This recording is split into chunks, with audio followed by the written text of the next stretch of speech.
So I'm Jim Walker. I'm the evangelist and public sector CTO for UiPath. I really appreciate being here. We've done a lot of work with Angelbeat and Ron in the past. It's really been valuable to us, so I couldn't thank you enough for being here. Let me just real quick, who is UiPath? It's the fastest growing enterprise software company in history. We have some 9,000 global customers now. We have 2,900 plus employees. What I'm focused on in my day-to-day work, though, is that public sector here in the U.S. We have more than 95 federal agencies that are currently using UiPath, and we're going to go over about 11 of those use cases for you today, so you'll have a good feel for it. In addition to that, we have a 67 plus team. We're constantly growing that's dedicated to public sector, so that our pre-sales and our sales and post-sales team of the customer success managers, they understand what a budget means, and they understand what a continuing resolution means, and they understand that legislatures pull purse strings different and from state to state. So having that understanding that helps to make sure we go into a state or a county or the federal agency to really help them to understand automation. The thing I Hey, think Jim, yes, sir. just to reiterate that point has come up, our audience is composed across the gamut. There's people like Johnny with DHS, all the way to Jordan with Harrisburg, Virginia, which all have different issues. The commonality, and I just want to make sure, even though he only mentions there are almost 100 federal customers, UiPath has many state and local customers. So do not get just be aware that this technology is used in many public sector applications, not just down in DC.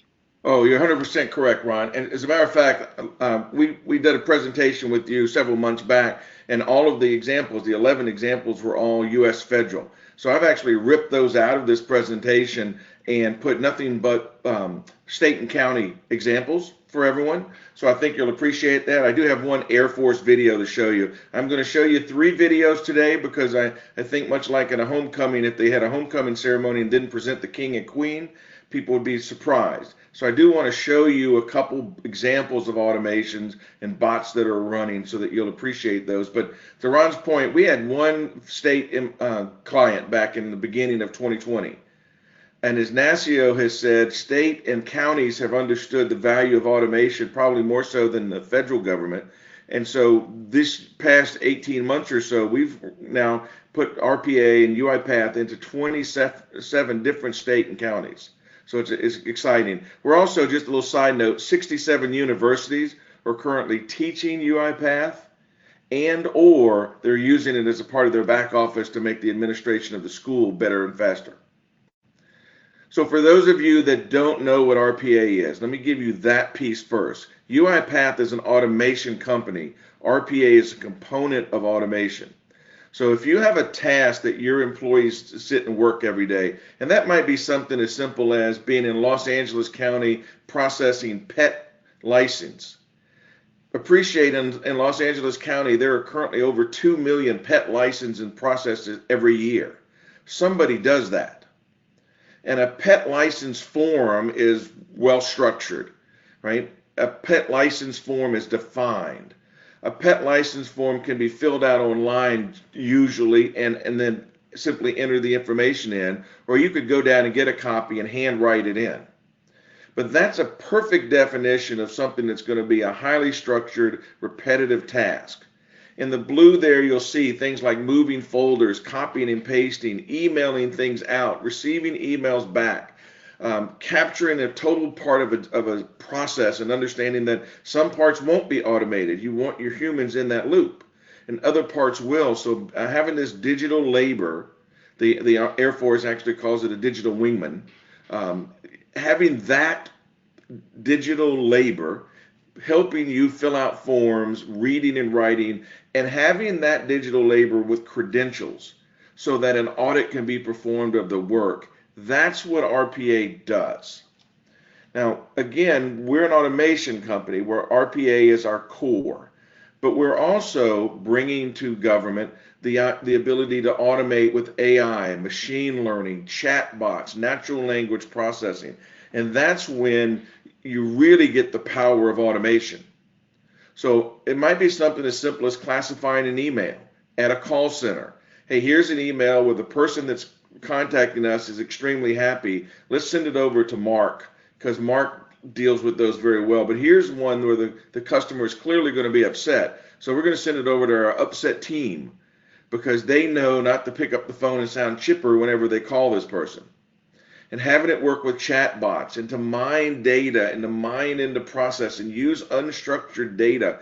You start to add all of that together in the workplace and all of the really backlogged activities. NARA, National Archives, 900,000 documents in backlog. Let's put that in our document understanding and have a bot do that work and have the AI figure out where it needs to get classified and process that. Let's take the million passports that are in arrears at the State Department and let's automate the intake.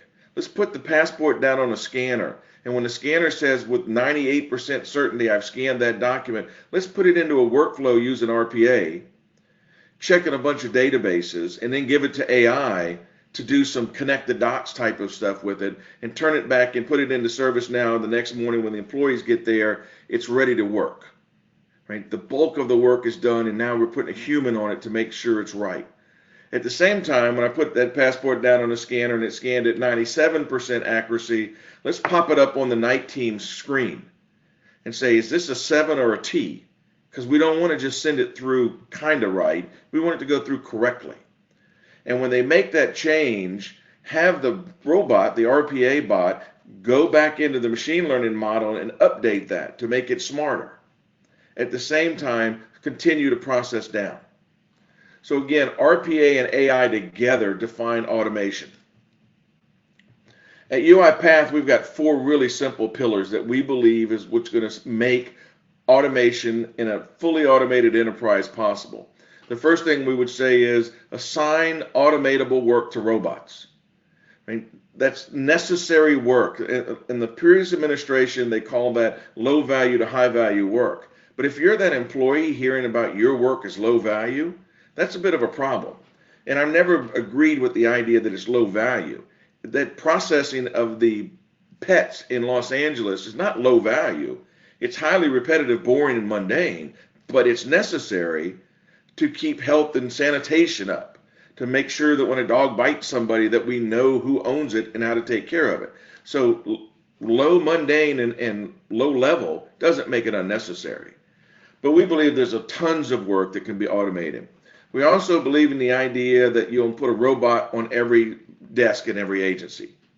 At the end of the day, when you're doing some type of work, you can automate 30% of that work. You're now freed up to get to some of the work that you used to couldn't get to. You know, it's that kind of work that whenever you hear you're having some kind of inspection that everybody stays late to do because they just don't have time to do it on their day-to-day work. We also believe in the idea of democratizing development. In other words, what my background, 22 years in federal government, was always in the CIO shop. But this software is going to help a CIO because it's going to allow pushing down, much like we do with apps for the iTunes store. It's going to allow regions and departments and branches to build their own automation. That's not scary as long as you do exactly what the iTunes store does and say, hey, you send it back to a central place to be evaluated. And there are set standards. And if it doesn't meet the standards, we simply give it back to you as Apple and say it can't come on the iTunes store. It's not going to mess up our ecosystem. I'm not saying that every employee across the government is going to build their own bot. That's the same as saying every employee uses a macro today. Excel's been around for years, but some people don't know there's a macro. But for those people, we're going to show you a great example of one of those people in a video here shortly. For those people that can build automations, they can make monumental changes to their agency. And I'm going to show you that video of one airman that his efforts in a matter of 6 months went from him and only him to a complete program in the Air Force now called a Robot for Every Airman. And then last but not least, we're going to unleash AI across every facet of work. What's the value of processing a travel voucher if you don't have a little AI on it looking at it saying, hey, we're spending too much money over here, or we're going to this one place that's never offering the government discount rate, Or if you're an Intel analyst, it's great that the robot can bring in the pictures and identify them and put them in the right folders, but that's not enough. Let's have the AI looking at, is there an airplane on this strip that wasn't there yesterday? Right? All of that work being done for an Intel analyst allows them to do the one thing these bots can't do, and that's make a judgment on what exactly is going on there. That's coordinating and collaborating with others to make sure that we keep an eye on that particular airfield. So those four pillars are what we think will ensure that the federal agencies and state and county governments really bring automation into their organizations, not in one part like finance, but on the mission side, on the IRS side when they're sending out checks in support of COVID, that we check a database with Social Security to see if that person has passed. And if they have, we don't even send it out. It flags it and has a person say, hey, of the 5 million we sent out last night, 1,000 of them are in suspect. The person may have passed already. The news coverage could be a whole lot better than it was when in the middle of COVID when they were sending out checks to people who had passed. These things are extremely powerful, these bots. What could I do with them in public sector? Well, of course, I'm going to have budget constraints. Right now in the budgets, not very constrained, lots of budget. Talking with the state CIO a couple of weeks ago, and his big fear, if I don't automate now, when the money dries up coming from the federal government, I'm going to be in a world of hurt. Rising expectations in the public sector. When people do Uber, they do their own Netflix, they order their groceries online and they get delivered. They do their own aircraft registration to get their tickets, but they also decide what meal they want on the planes. They have an expectation of a digital world. The government needs to be less paper driven and more digital. Increases in fraud, waste, and abuse. New York reported out some $14 billion saved because they automated during COVID. And UiPath was a part of that solution. And by automating, they were able to identify fraud cases and prevent checks from just going out. Of course, aging workforce, there's a wonderful example for federal in the IRS. The chief procurement officer had a task through the National Defense Authorization that required her to update 2,700 contracts with some language about security in all of the IRS contracts. Their expectation was it was going to take them about 2 years to complete. And one of those little millennials, the little pesky millennials that want to have a different work ethic than people that wear ties, said, well, why don't we automate that? They spent 2 weeks building a UiPath automation, and in 3 days, all those contracts were updated. It wasn't a simple copy and replace. They had to go into the contracts, figure out which ones met, where to insert it, and that type of thing. That information, the story I just told you, is posted by the chief procurement officer for the IRS on the IRS's external website. And the aging workforce, though, over at NIH, is embracing these things, these bots, like nothing you've seen. They're on their high-fiving and cool, and this is neat type language when they built their first bots about 1.5 years ago. And we had a little citizen developer challenge. And they built these, and they go, this is the kind of stuff that we don't want to do. I would say it's the kind of work that you don't go home and tell your family about.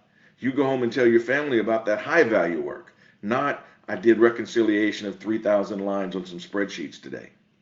And of course, modernizing systems, we've heard all kinds of stories of COBOL systems in New Jersey and COBOL systems with the National Science Foundation and others that just need to be upgraded. And to be able to use a bot to do that, to move the data from one system to the next, and to know that that's not bringing in 50 extra people to do data migration, it's an actual replication or emulation of the people, but it's done exactly the way you tell it to. And then I always suggest to you that if you're using automation, you're more secure than if you're not. Bots never put themselves in the trunk of their car and drive home and get stolen at Target. Bots never collect at the water cooler and talk about, hey, did you see the urinalysis test for the director? Bots never look at any PII data and go, oh, that person's sick. So just using them to move the data around and keep it out of the view of us makes you more secure. And of course, when I had the very first bot in NASA about 4 years ago, we needed to change its password, and I called down to change the password, and the person on the phone said, well, you're not the bot. or you're not the person, could you have the person come down? We had named the robot George Washington. And of course, I told the person on this there, no, George hasn't been able to come downstairs for a couple hundred years now. So having those bots controlled is extremely important. So the other thing that we do though, and the reason why we have automation is because of the average employee who's on their way in the metro in Chicago thinking about the 20 emails that he or she didn't get to last night. And when they get into the office, they're already behind. And they think to themselves, hey, I've got stuff to do and I've got new things coming in, and somebody comes up with a new report and you need to pick up some reports that are supposed to have been here that didn't come in, and somebody's sick and on vacation and can't do it. And around noon, somebody says, oh, by the way, we're all going to lunch with somebody. And as the day progresses, this person's day gets harder and harder and harder because the work of the mundane, repetitive, but necessary work keeps piling up. And late in the afternoon, they get a phone call. Tammy's doing her first basketball game. Mark's got his first trombone recital. Are you going to be there and be there on time? I think so. And then there comes that meeting that must happen. We've known about this problem for 6 months or 8 months, but today, the one day that I need to be out on time, I can't be out on time. And I finally make a call saying I'm going to do my best to be there. Right? That person wants automation. That person is not going to sit at the office and say, don't automate my work. Right? And if we make their job better, the previous administration I mentioned had the low value to high value. The new administration, I think, it made a twist on that by saying we want to care about the employee experience as much as we care about the citizen experience. And the employee experience is I'm doing a lot of paperwork that seems to not be needed, but it must be because somebody keeps asking me to do it day after day after day. So let me give you an example, really simple example of an RPA bot. And when we get through, I'll tell you how simple it is and yet how powerful it is. The automation can be broken into 3 steps. The bot prepares a dashboard to store, review, and analyze applicants' information. HUD's single-family claim data is then extracted from PDFs, exported, and saved into a dashboard where it is stored for future use and accessible for quality review and reporting purposes. Let's take a look at the bot in action. The automation process starts by opening a blank Excel sheet, which will become the dashboard. The bot will then scan the identified PDFs to look for specific information of interest. Here, it is extracting information from the first 17 fields.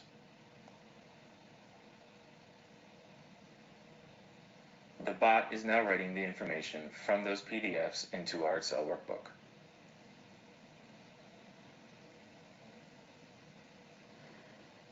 And finally, you can see that the bot has stored the information into the dashboard for easy review.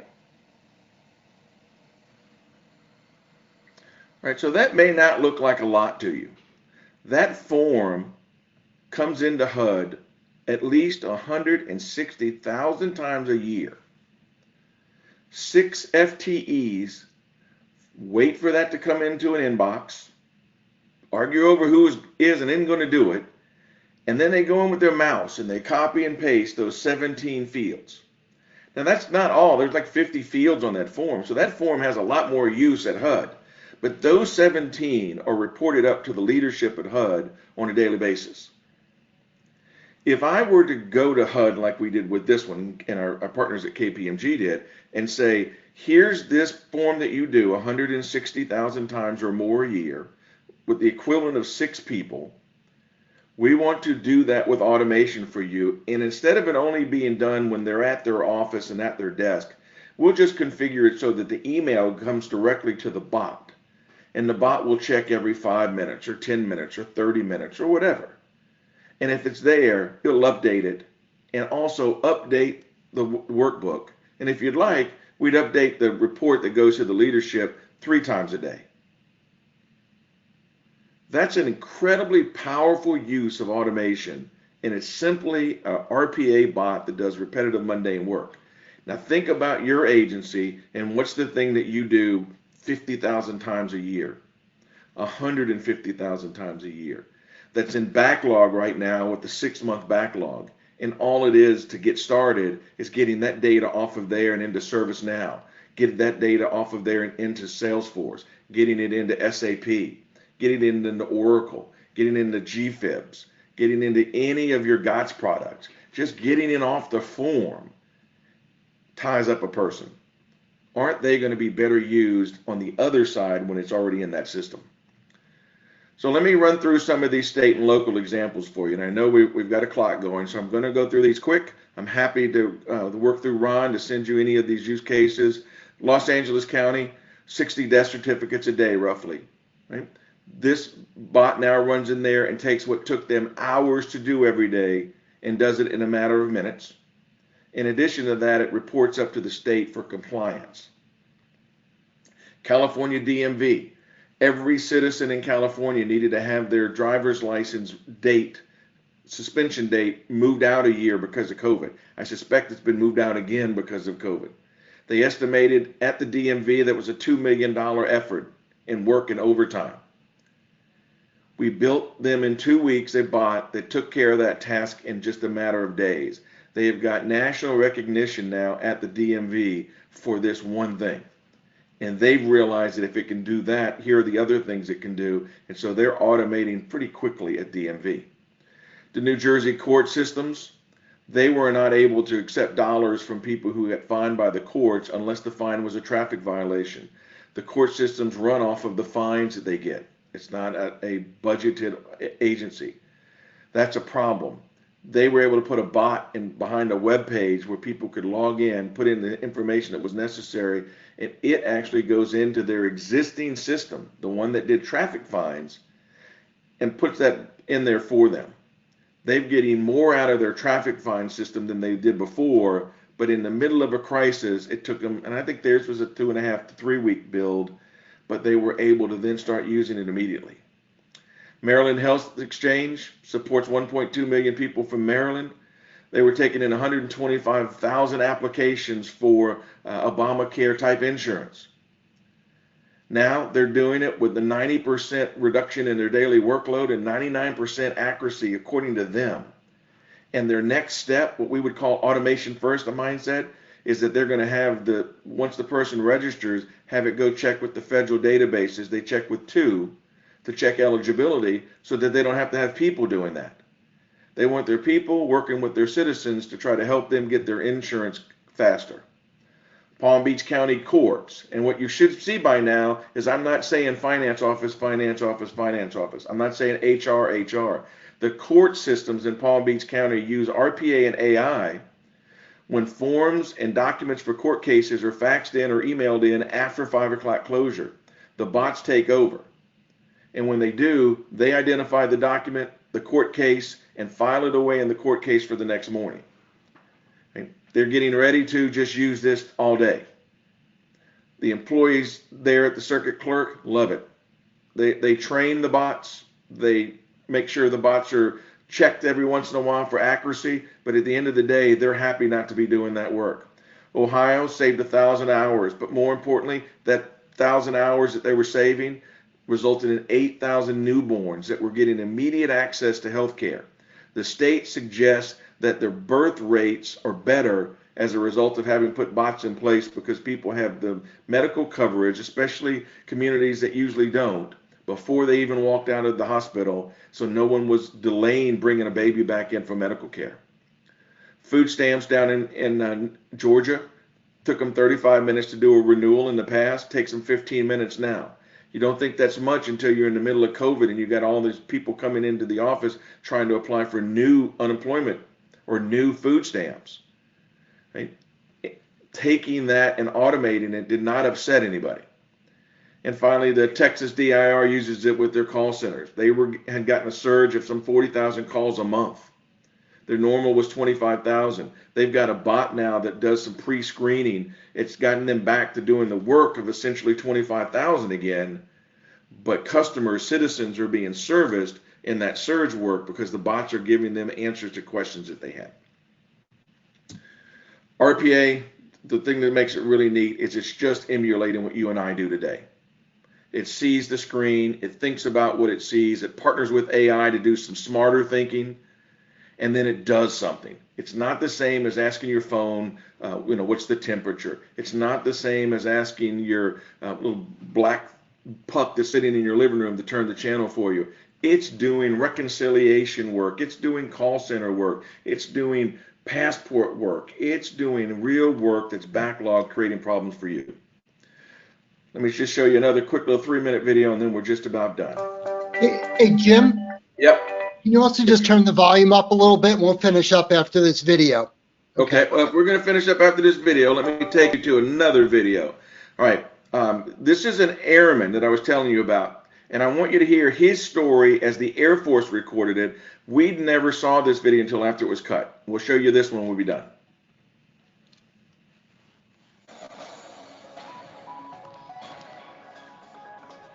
We're excited to nominate Sergeant Overbay for this award because he's the perfect example of what an airman can achieve when they're given the resources and tools to truly make a difference.